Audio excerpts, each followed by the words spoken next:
हिंदू आहोत, हिंदी नाही.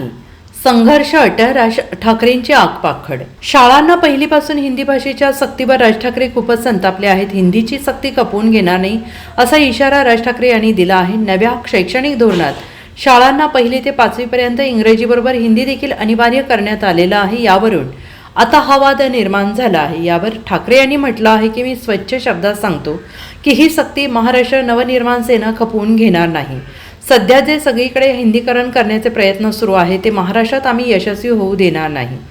हिंदी ही देशातील इतर भाषांसारखीच राजभाषा आहे. ती महाराष्ट्रात का म्हणून पहिलीपासून शिकायची? आम्ही हिंदू आहोत, आम्ही हिंदी नाही. महाराष्ट्रावर हिंदीकरणाचा मुलामा द्यायचा प्रयत्न कराल तर महाराष्ट्रात संघर्ष अटळ आहे. आणि या सगळ्याकडे पाहिले तर लक्षात येते की सरकार हा संघर्ष मुद्दाम घडवत आहे. आज भाषा सक्तीची करत आहेत, उद्या इतर गोष्टी सक्तीच्या करतील. म्हातारी मेल्याचं दुःख नाही पण काळ सुकावतो आहे, अशा सनसनी शब्दात राज ठाकरे यांनी सरकारला खडे बोल सुनावले आहे. Bureau report, SBN Marathi, Mumbai.